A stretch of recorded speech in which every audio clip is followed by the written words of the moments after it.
Muy bien, pues si queréis acompañarme estamos estudiando una serie sobre el libro de Marcos, el Evangelio de Marcos, y en vuestros móviles o en vuestras Biblias podéis acompañarme a Marcos, un pasaje muy conocido, una breve historia, como muchas de Marcos son breves, pero muy potentes. Está Marcos capítulo 4, versículo 35 al 41. Y lo he titulado así, Tormentas en la mar. Tormentas en la mar. Ahora, la pregunta que os quiero hacer es, ¿te gusta el agua? A los de Valencia supongo que le gustará más que a los de Madrid, pero ¿os gusta el agua? ¿Sí? ¿No? Bueno, hay de todo, ¿sí? Gianfranco, ¿te gusta el agua? Vale. Pues nosotros tenemos un amigo, todos un querido hermano, que es Adán, el hijo de Val y Ana, que cuando a veces vamos con él a la playa, se puede tirar 4, 5 horas en el agua metido, ¿vale? Yo entro, salgo, me congelo, entro, salgo, tomo el sol, entro, salgo, pero él está ahí horas y horas metido en las olas, en la playa, ahí, sin parar. O sea, que hay gente que especialmente le gusta el agua. Pero claro, ¿y te gustaría estar 24 horas en el agua sin hacer pie, como náufrago? Pero claro, si hubiera aquí un náufrago diría, odio el agua. Depende un poco, ¿no? De dónde nos pilla cada uno. ¿Y un tsunami? ¿Me gusta el agua? Un tsunami, una cosa muy fuerte, muy gorda. Sobre todo porque tú te crees que no pasa nada, estás en tu hotel, no sé qué, y de repente algo ¡ruah!, arrasa completamente con tu vida. Y ya, aquí están, no pensaba que iban a estar aquí valencianos, y la Dana, ¿no? Los que tú estás en tu coche y crees que estás seguro en tu coche, metido, y de repente empieza el agua a subir, a subir, a subir, y de repente el agua te lleva el coche, te da vueltas al coche y estás absolutamente perdido. Como muchas cosas en la vida, hay cosas que son esenciales, son muy buenas, como el agua, pero a veces el exceso de agua es horroroso, ¿vale? Y de esto va un poco la predicación, de tormentas en la mar. Esta es una imagen verídica de una tormenta ahí sobre Madrid y a veces el agua da miedo, ¿no es verdad? El agua a veces, cuando ahí arrecia la tormenta y ves que empieza a subir el agua, empieza a temblar, se empieza a temblar y te da pánico, ¿verdad? Y de hecho yo estuve a punto de ahogarme. Cuando tenía 20 años, no sé si sabéis esta historia, estaba en Peña Oreb. Entonces era enero y entonces íbamos con unos jóvenes, ¿no? Intrépidos y tal. Venga, venga, vamos a montarnos una canoa y tal. Total, que me subieron a la canoa y íbamos con un chubasquero estos de plumas, o sea, de un frío enorme. Estaba en enero en Peña Oreb y entonces 3 personas nos metimos en una canoa y empezamos a ir por el Tajo en la canoa. Total, que eran canoas de un solo asiento.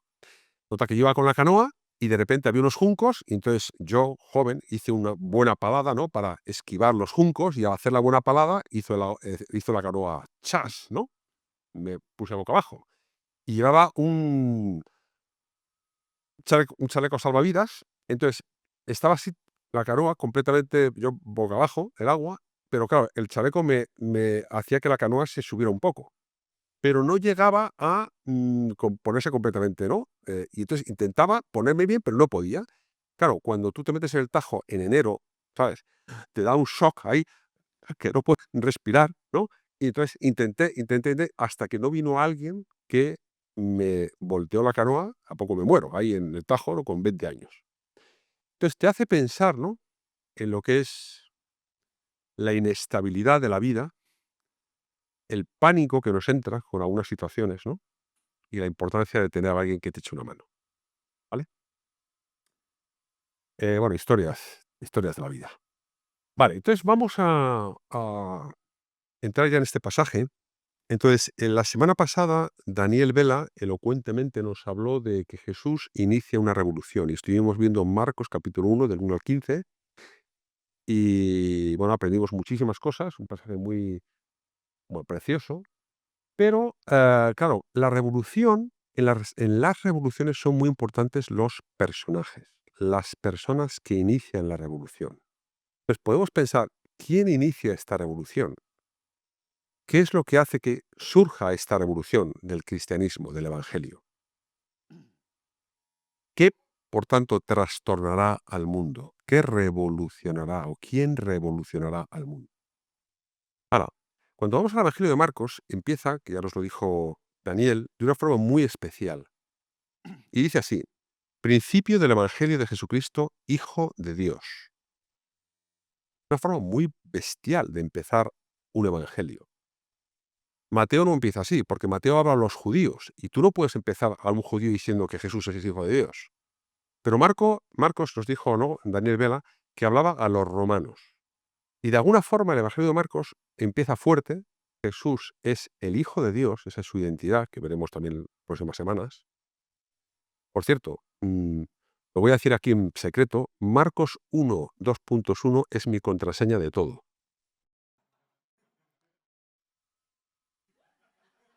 La he cambiado, he puesto ahora Marcos 1.2 o algo así, pero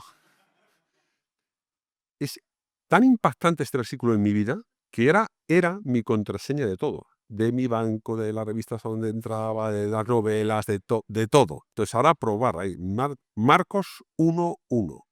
Es tan fuerte este versículo, Jesús el Hijo de Dios. Ahora, todo Marcos va a tratar de aclarar la identidad de este personaje, que Jesús es el Hijo de Dios. Curiosamente, nadie dice en Marcos que Jesús es el Hijo de Dios, salvo los demonios y el propio Dios, hasta que finalmente, en Marcos capítulo 15, por fin alguien reconoce que Jesús es el Hijo de Dios. Y es precisamente un romano, un centurión romano, ¿no? El centurión romano dice, el centurión que estaba frente a él cuando estaba crucificado, viendo que después de clamar había expirado, muerto, así dijo, verdaderamente, este hombre había muerto, Hijo de Dios.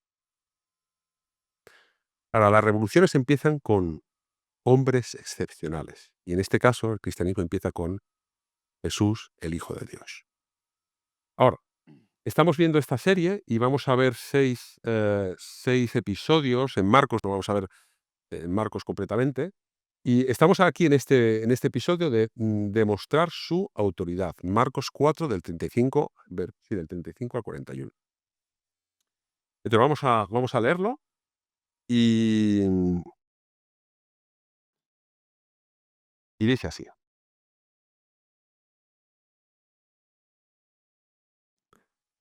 Aquel día, cuando llegó la noche, les dijo, pasemos al otro lado. Y despidiendo a la multitud, le tomaron como estaba en la barca. Y había también con él otras barcas. Pero se levantó una gran tempestad de viento y echaba las olas en la barca, de tal manera que ya se anegaba. Y él estaba en la popa, durmiendo sobre un cabezal, y le despertaron y le dijeron, Maestro, ¿no tienes cuidado que perecemos?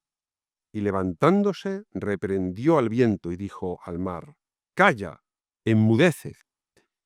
Y cesó el viento y se hizo una grande bonanza. Y les dijo, ¿por qué estáis así amedrentados? ¿Cómo no tenéis fe?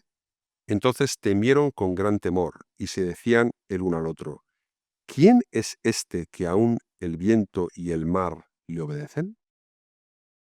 Pues hasta ahí nuestro texto.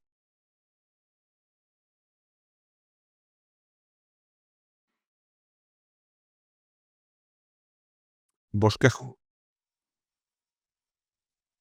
Aquí hay una tensión, ya estoy viendo, ¿no? Porque todo el mundo piensa a ver si soy capaz de que en este pasaje extraiga un bosquejo que empiece todo por la misma letra. Bueno, pues vamos a intentarlo.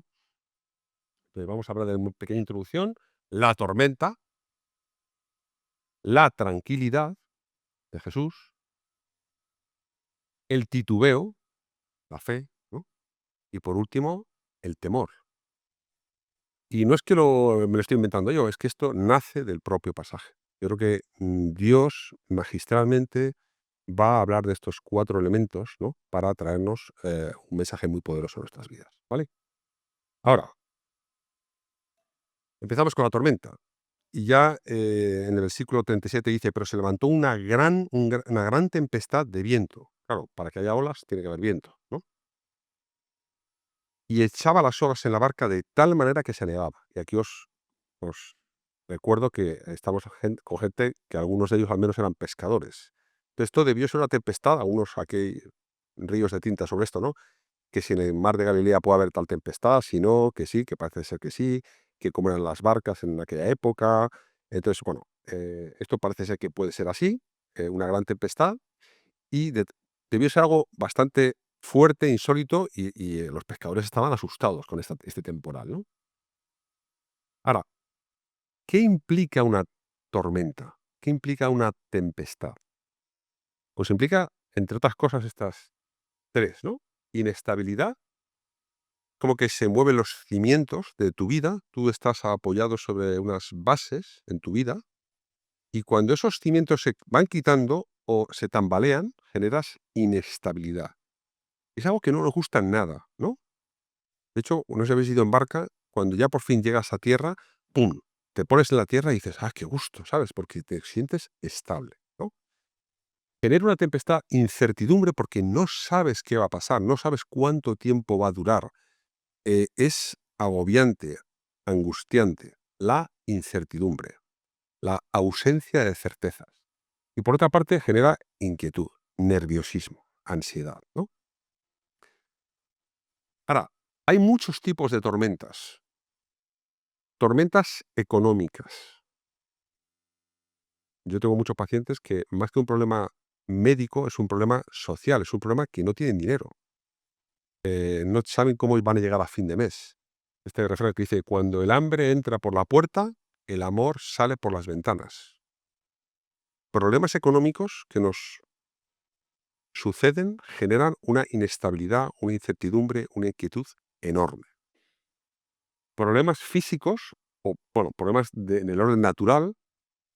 Incendio, inundaciones, terremotos. Hace poco hubo un incendio ahí en Tres Cantos, ¿no? Y nosotros veíamos desde nuestra casa un incendio y te sientes completamente, dice, ¿y ahora qué hacemos? Es que no podemos hacer nada. Como venga el incendio aquí, un viento enorme, pues bueno, nuestra casa, ¿no? Habéis venido algunos a comer a casa y tal, se acabó la casa, ¿no?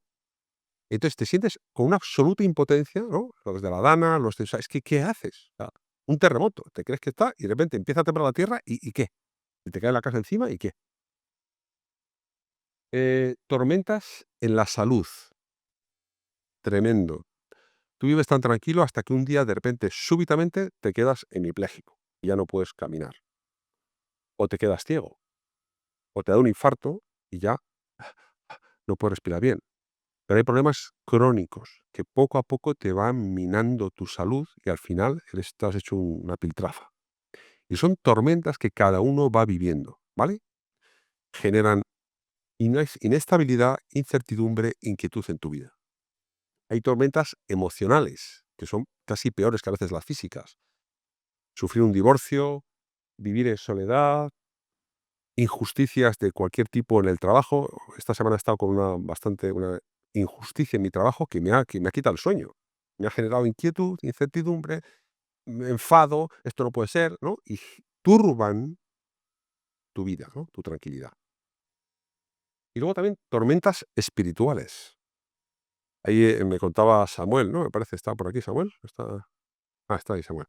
Que tiene mucha relación con muchos adolescentes y mucha gente, y le contaban historias de sus iglesias y que están pasándolo mal a veces, o líos, follones, y eso genera mucha inestabilidad, incertidumbre e inquietud. Abuso espiritual, hermanos que te defraudan. A veces tu vida es muy normal, confías en un hermano y de repente te defrauda como hermano. Eso te hunde. Hay mucha gente que le hunde eso en la miseria, ¿vale? Y eso va a generar incertidumbre, inestabilidad e inquietud en tu vida. Ahora, la pregunta es cómo respondes ante esto, ¿no? Hay dos formas de responder, bien con pánico o bien con serenidad. Eso va a depender de varios factores.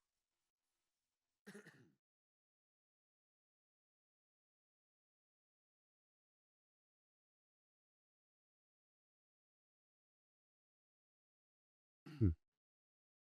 Pero bueno, ahí tenemos a Jesús, versículo 38. Dice, y él estaba en la popa, la parte, pues los que no sois marineros, la popa es la parte de detrás del barco. Esto yo aprendí con Sammy ¿te acuerdas? En Estados Unidos, que tuve una experiencia en la mar, un viento que volqué la barca y también a poco me ahogo ahí también. Bueno, Jesús está en la popa durmiendo. Ahora, ¿por qué estaba durmiendo? También muchas. Venía de dar unas enormes predicaciones, estaba hablando bueno, muchas parábolas justo antes de este pasaje. Entonces estaría cansado, estaría agotado de estar enseñando a la multitud. Y él estaba tranquilo, tranquilo, tranquilidad. Ahora, eso de la tranquilidad es una cosa que yo mismo tengo que aprender. Si eres inquieto, provocas inquietud. Esto pasa con los niños, ¿eh? Padres, esto es muy importante que lo voy a decir ahora, ¿eh? Si estás tranquilo, generas confianza. Jesús en la popa, en una almohada, tal. Ahora, el tranquilo tranquiliza. El atacado desquicia. Esto lo dijo un tal Michael Whitetower, tío muy importante, un filósofo que sigo con bastante interés. El tranquilo tranquiliza, el atacado desquicia. Entonces, acostar a mis hijas. Un ejemplo de cómo acostaba yo a mis hijas cuando eran pequeñas. Tenían 3, 2, 4 años. Entonces, la forma en que yo, claro, yo llegaba a veces de trabajar, entonces mi mujer las había bañado ya y era tiempo momento de acostarlas. Entonces, claro, a mí me apetecía, me apasionaba jugar con mis hijas. Entonces, antes de acostarse, yo las alborotaba enormemente, ¿no? Hacía muchos juegos y Michael decía, no, tranquilo, que ya están tranquilitas, ya les hemos cenado, ya les hemos cenado, ya están acostaditas, por favor, no me las excites que si no, no hay forma de acostar. Y yo, entonces, ¿a qué jugábamos? Pues jugaba a muchas cosas. Jugaba a la Thermomix, el tenedor, el águila carnívora y el electroshock. La Thermomix, ¿sabéis lo que es la Thermomix? Pues una especie de... Entonces yo, ¡que viene la Thermomix! ¡Ah! Entonces ¿no? Jugaba con ellas, ¿no? 2, 3, 4 años, ¿no? El tenedor, chan, chan, chan, chan, chan, chan. Entonces las pinchaba con el tenedor, ¿no? El águila carnívora, entonces iba por la habitación buscándola, ¿no? Devorarla, y entonces las cogía, me las llevaba al nido y ahí las comía. ¡Ah, papá, no, no, por favor! ¿No? Y luego el electroshock, que es esto de, es que, papá, no me hagas el electroshock, que le... ¡Chan! Las cogía así, ¡chan! Tal. Entonces, era la forma, ¿no? Bueno, de estar con... Claro, así mis hijas han salido con el carácter que tienen, que no hay forma. Padres muy nerviosos y tal generan hijos, ¿sabes? Un poco inquietos. Padres tranquilos, sosegados, ¿no? Generan hijos tranquilos, ¿no?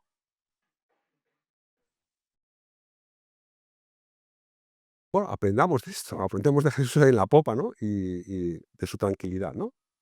Ahora, hay un ejemplo muy bonito de una tormenta que es en Hechos, capítulo 27, no lo vamos a leer porque es todo el capítulo entero, ¿no? Pero dice así, ¿no? Dice Pablo, llevan ya 14 días de tormenta, no ven luz ni estrellas, una tormenta horrible. Entonces dice, sí, cuando comenzó a amanecer, Pablo exhortaba a todos que comiesen, diciendo, este es el 14º día que veláis y permanecéis en ayunas sin comer nada. Por tanto, os ruego que comáis por vuestra salud, pues ni aun un cabello de la cabeza de ninguno de vosotros perecerá. Y habiendo dicho esto, tomó el pan, dio gracias a Dios en presencia de todos y partiéndolo comenzó a comer primero él, ¿no? Entonces todos, teniendo ya mejor ánimo, comieron también. Pues es muy importante que en una tormenta familiar, eclesial, en el trabajo, ¿cómo te vas a comportar tú en la tormenta? ¿Vas a ser el atacado, el que está con pánico, o vas a ser el sosegado, el sereno, el que confías en Dios, el que animas a los demás? No, tenemos que hacernoslo ver. ¿Cómo vamos a responder nosotros en nuestras tormentas? ¿Vale? Bueno, después de la tormenta, la tranquilidad, viene el titubeo, la fe, la falta de fe. Y aquí en el versículo 40 dice, y les dijo, ¿por qué estáis así amedrentados? ¿Cómo no tenéis fe? Eh, claro, todos decimos, "Uf, aquí Jesús se pasa a 3 pueblos, ¿no? Porque en una tormenta que estamos aquí, que estamos a punto de morirnos, nos está reprochando que no tenemos fe.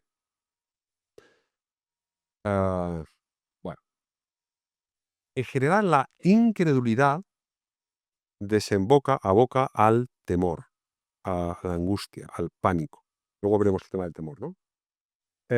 Cuando andamos por vista, no andamos por fe. La fe no se contrapone a la razón, se contrapone a la vista. Es pues la fe, la certeza de lo que se espera, la convicción de lo que no se ve. ¿Vale? Ahora, el que anda por fe ve más allá, no ve lo que otros ven, ve con otros ojos. Y por eso está sereno. Y eso es lo que muchas veces nos falta en nuestra vida. No tenemos ojos espirituales que ven más allá, cosas que la gente no ve a nivel físico. ¿Vale? Ahora, la fe es un concepto muy complejo, muy amplio, con 1000 matices, y yo simplemente quería dar 3 aquí lecciones, no lecciones, 3 elementos de la fe. Una es la fe que nos salva, lo vemos en Hechos 16, ¿os acordáis del carcelero de Filipo? Hay un terremoto y entonces se postra ante los pies de Pablo y dice: "¿Qué he de hacer para ser salvo?". Y entonces dice: "Cree en el Señor Jesucristo y serás salvo tú y tu casa". Esa fe, ese descanso en lo que Dios ha hecho, es lo que me salva, ¿vale? Me pone una correcta relación con Dios. Pero hay otra fe que se utiliza fe de forma objetiva, no es la fe subjetiva que tú depositas en un conjunto de hechos, sino es la fe objetiva. Es el conjunto de doctrinas. Esto lo vemos en Judas 3. Os ruego, hermanos, que contendáis ardientemente por la fe, el conjunto de cosas que tú tienes que creer. Pero esas cosas que tienes que creer también se le llama fe, ¿vale? Eso lo vemos muchas veces en la Escritura. Y por último, que es lo que creo que está hablando aquí, es la fe como virtud. Y otro ejemplo de tormentas, Mateo 14. Vamos a un segundo, si queréis, a Mateo 14, ya que hay 2 versículos muy bonitos. Y creo que aquí nos está hablando de este tipo de fe. ¿Cómo no tenéis fe? Mateo capítulo 14, versículo 30 al 31. Porque en este pasaje que nos toca a nosotros está Jesús en la popa, durmiendo. Pero en este otro pasaje está Jesús caminando sobre las aguas. Entonces, en las tormentas, puedes sentir a Jesús en la popa, gobernando el barco en un sentido, pero a veces Jesús no está en la tormenta, no está contigo. Y entonces, ¿qué va a pasar? Y de repente lo ves caminando sobre las aguas. Y entonces, pánico, ¡un fantasma! Dice, no temáis, no temáis, temor. Yo soy. Entonces Pedro, ¿qué dice? Dice, si eres tú, manda que yo vaya a ti sobre las aguas, ¿no? Y en el versículo 30, ¿no? Dice, el 29 dice, ven, y descendiendo Pedro de la barca, que para eso hay que tener fe, ¿no? Una tormenta, ves a la y dice, ven, ven. Y entonces Pedro salta de la barca y empieza a caminar sobre las aguas. Eso hay que darle un mérito importante a Pedro, ¿no? Pedro salta de la barca, ¿no? Andaba sobre las aguas para ir a Jesús. Pero al ver el fuerte viento, tuvo miedo, y comenzando a hundirse, dio voces diciendo, Señor, sálvame. Al momento Jesús, extendiendo la mano, asió de él y le dijo, hombre de poca fe, ¿por qué dudaste? Entonces, esta fe como virtud significa no creer para ser salvo, es seguir creyendo aquello que una vez tu razón aceptó como verídico. Yo creo, esto es un ejemplo de C.S. Lewis, ¿no? Yo creo en los anestesistas, ¿no? Que cuando me ponen una anestesia me van a operar y no voy a tener dolor. Pero si tú te metes en el quirófano y estás ahí con los anestesistas, ves las luces del quirófano, toda la gente de verde, empiezan a poner anestesia, y entonces dice, bueno, dame bisturí, y tú, espera, que yo todavía estoy despierto, ¿no? O sea, estás con temor a que te van a cortar porque tú todavía estás despierto. Entonces, ahí estás perdiendo la fe en la anestesia que te va a sedar, ¿de acuerdo?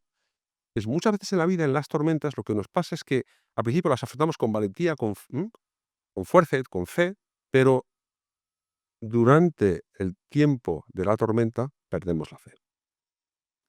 Y esto es lo que está pasando a los discípulos. Están perdiendo esa fe como virtud.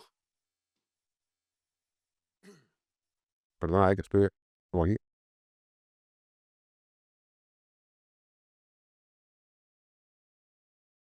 Vale, entonces dice, versículo, volvemos a Marcos,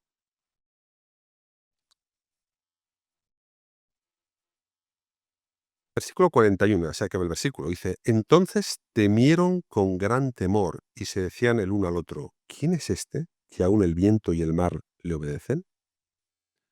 Ahora, esto que Jesús es capaz de, ¿no? De decir, calla, enmudece. Y de repente se hace una gran bonanza. Ah, algo tan insólito, o sea, un milagro de la naturaleza, que hay pocos en la escritura, es algo tan bestial, tan insólito, que no queda menos que decir, pero ¿qué es esto? ¿Qué estamos viendo? Entonces, lo que provoca en los discípulos es temer con gran temor. Y la palabra es fobia, pero que mucha fobia, ¿sabes? Lo que dice en el griego. O sea, temieron, estaban aterrorizados, con un entonces hay que interpretar qué significa este terror con gran terror, temor con gran temor, ¿no? Se traduce de muchas formas. En general se traduce como temor. Ahora, ¿es esto lo que nos debe provocar Jesús? ¿El temor? Pues el concepto de temor, igual que de la fe, tiene muchísimos matices en la escritura y tenemos que tener cuidado, ¿vale? Y aquí esto daría para muchos estudios bíblicos, ¿no? Tres cosas muy sencillitas. ¿Os acordáis los espías que fueron a Canaán y vieron a los gigantes? Entonces volvieron y reportaron, ¡uf! Aquí hay gigantes.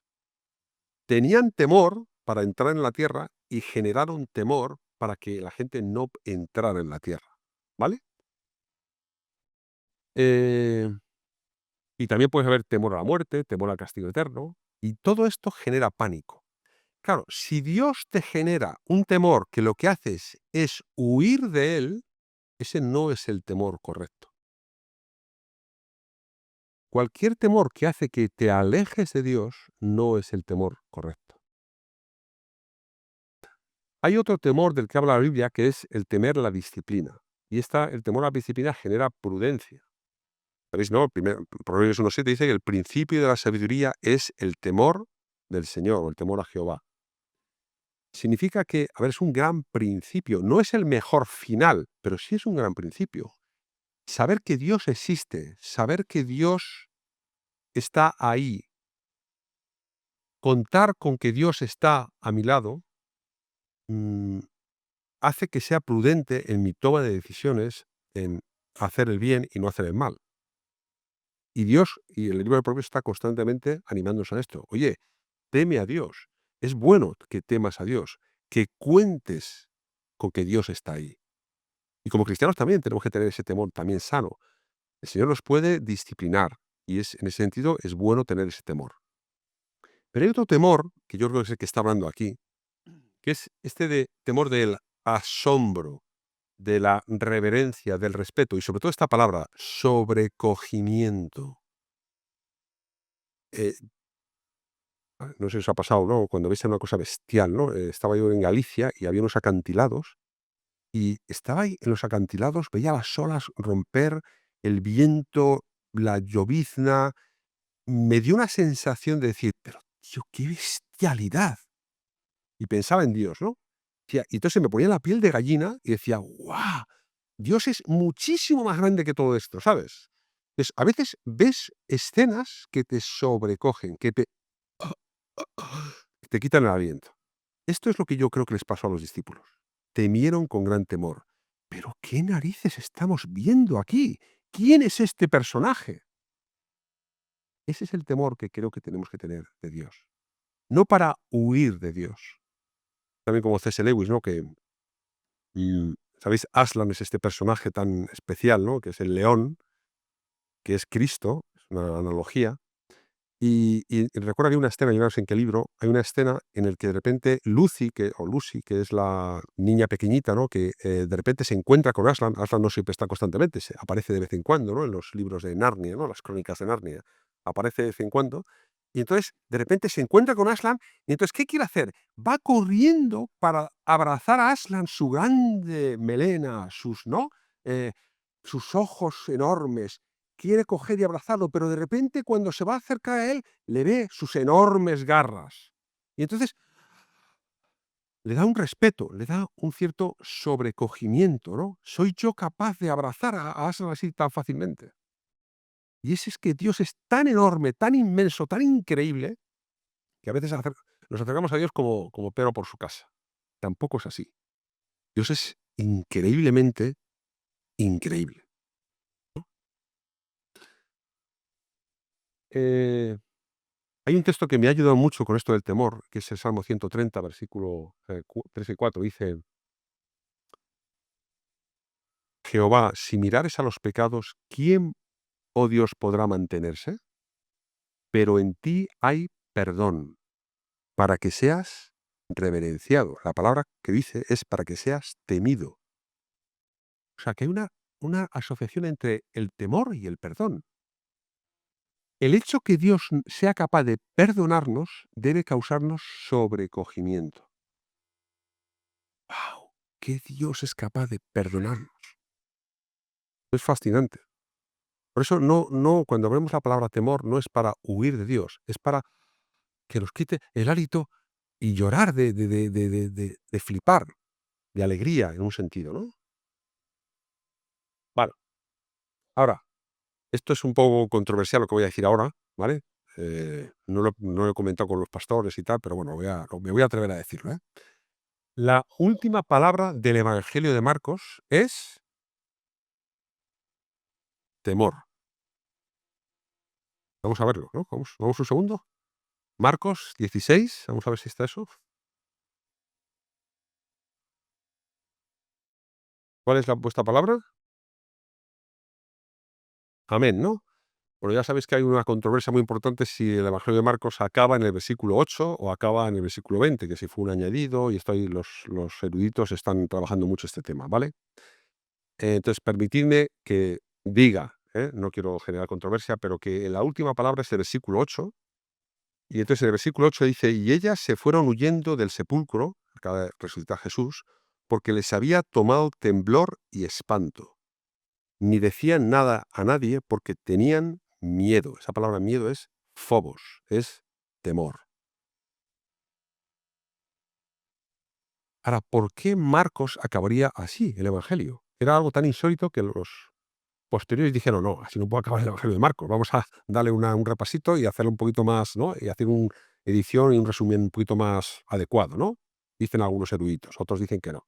Bueno, quería acabar simplemente viendo algunos pasajes muy rápidos de la palabra temor, la palabra asombro, la palabra sobrecogimiento en el Evangelio de Marcos, porque creo que es una insignia del Evangelio de Marcos. Marcos va a empezar y va a continuar constantemente utilizando la palabra temor, asombro. Y esta historia de la tormenta, que Jesús diga, calla, enmudece, nos debe causar este temor. Y esto es lo que creo que el Evangelio de Marcos quiere expresar y comunicarnos a todos nosotros. Entonces, en el capítulo 1, versículo 22 y 27, el mismo capítulo 1 ya empieza que se quedaban todos asombrados de cómo explicaba, cómo enseñaba Jesús. En el capítulo 2, 12 dice, asombrados cuando echaba fuera a los demonios. Esto os lo pasaré si queréis tenerlo como esta cadena, ¿no? Para que lo veáis vosotros. En el 4:42 no es la tormenta, nuestro pasaje, ¿no? Dice, y temieron con gran temor. En el capítulo 5, versículo 15, dice, cuando ven al Gadareno, ¿no? Que estaba ahí dando voces, ¿no? Que no había forma de que nadie y cuando lo ven a Jesús, ¿no? Le expulsa a los demonios y le ven tranquilo, callado, sensato, hablando. Temieron, ¿no? Viendo al Gadareno, ¿no? Endemoniado. La mujer 5:33, ¿no? Que está una mujer con el flujo de sangre. Entonces, ¿qué hace cuando le limpia, cuando le tal? Se postra asombrada, temblando. O sea, cuando eres capaz de ver quién es este Jesús, qué es lo que es capaz de hacer, te llena de sobrecogimiento, ¿no? Versículo 6:51, aquí es el pasaje de Pedro que camina sobre las aguas, aunque aquí no habla de Pedro.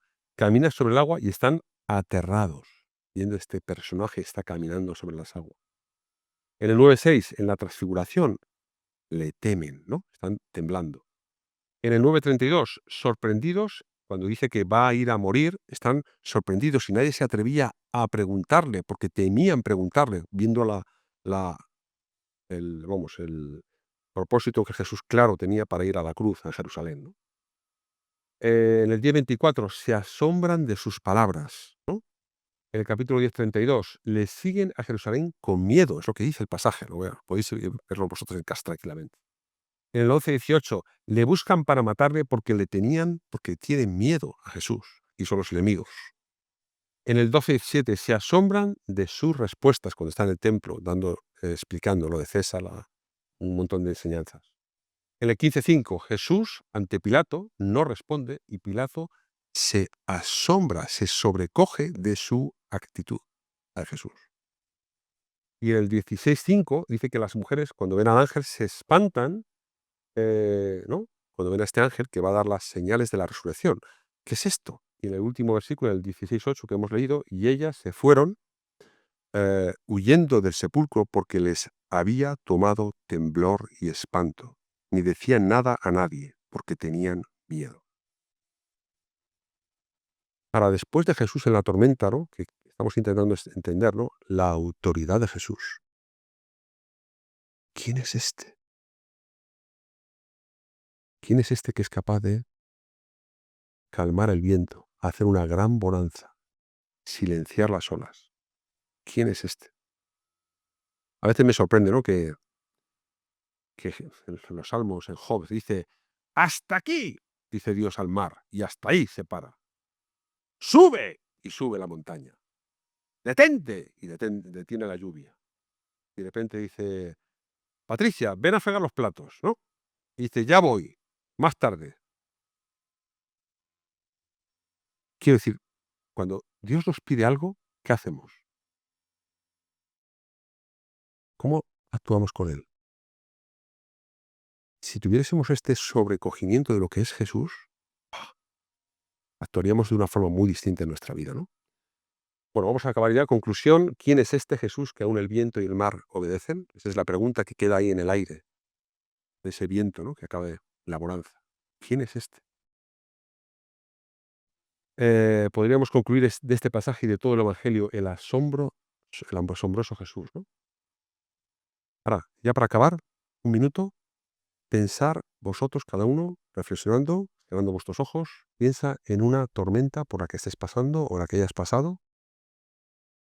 Piensa en el titubeo, la vacilación, la angustia, la zozobra que has vivido o que estás viviendo y piensa en Cristo. Y la última frase que quiero dejar con vosotros es, ¿a quién vas a tener? ¿A la tormenta o al Señor de la tormenta? Vamos a estar un minuto y luego haré una oración y ya cerramos la predicación. Padre Celestial, no queremos vivir amedrentados, encogidos, arrugados, temblando ante las circunstancias de nuestra vida. Queremos descansar, confiar en el Señor de nuestras tormentas. Pedimos por hermanos que lo están pasando mal. Tú conoces sus vidas, sus corazones, sus vicisitudes y pedimos que les fortalezcas, que nos fortalezcas, que nos cuides, que podamos considerar a Jesús. Jesús que sufrió, que padeció, que vivió su tormenta, su Getsemaní. Pedimos que pongas ese ángel que nos fortalezca para mirarte de nuevo con ojos distintos y podamos estar sobrecogidos, sabiendo que tú eres Dios, el Señor de las tormentas. En nombre de Jesús.